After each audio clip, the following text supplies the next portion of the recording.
Another day, another shuffle mga bossing. Ito nga pala yung pumpkin na pasisiw ko noong July 9, 2025. At gumawa ko ng video ngayon mga bossing dahil dito sa isang video na in-upload ko noon na ang sabi ko, paano nga ba natin masabi na tama ang mga materialis na ginagamit? At ito ang nagtanong kung ano nga daw po ang tama. Kung mga bossing, sa breeding, kailangan natin ng common sense. Hindi porket mahal ang mga materialis na binili natin, ayun na yun. Hindi porket imported o galing sa mga sikat na breeder, ayun na rin yun. Hindi porket gwapo at magaling, ayun na rin yun. Napakarami pong gwapo at magaling na mga manok ang tinatalo ng mga burlasoy or yung mga mistisohin lang. So, bakit ko nga ba sinasabing kailangan natin gumamit ng common sense? Mga bossing, lahat ng mga materialis, mapaburlasoy o mistiso o mga imported o galing sa mga sikat ay parihong pwedeng mag-anak ng mga winner o lamang sa panalo ang mga anak. Pwede ring mag-anak ng mga loser, mas maraming talo ang anak. So, dito pumapasok yung common sense natin. So, ito, sabihin ko sa inyo, hindi ako nagmamagaling. Ito lang, base sa experience ko. Bakit ko sinasabing common sense?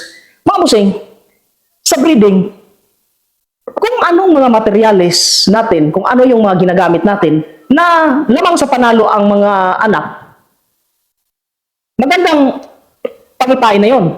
So, ang hanapin natin, ang kailangan na lang natin doon, ay kung maging consistent ba sa panalo o lamang sa panalo pa rin ang mga anak sa susunod na palahi. So pagka gano'n mga bossing, na consistent sa panalo ang mga anak, hindi na natin kailangan pa humanap ng iba pang mga lahi para doon sa kanila. Kasi yun na ang nagbigay ng panalo. Yun na ang nagpapanalo.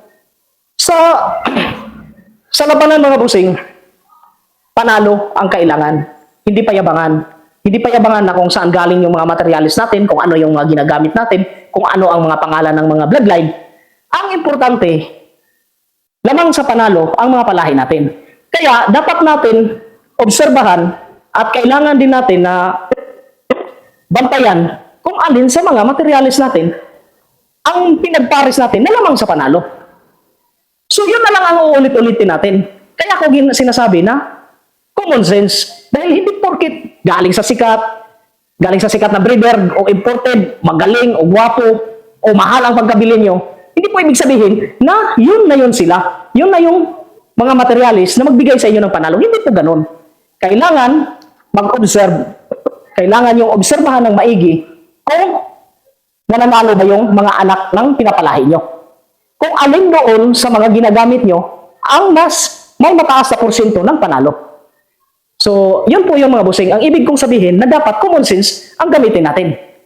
Another day, another shuffle.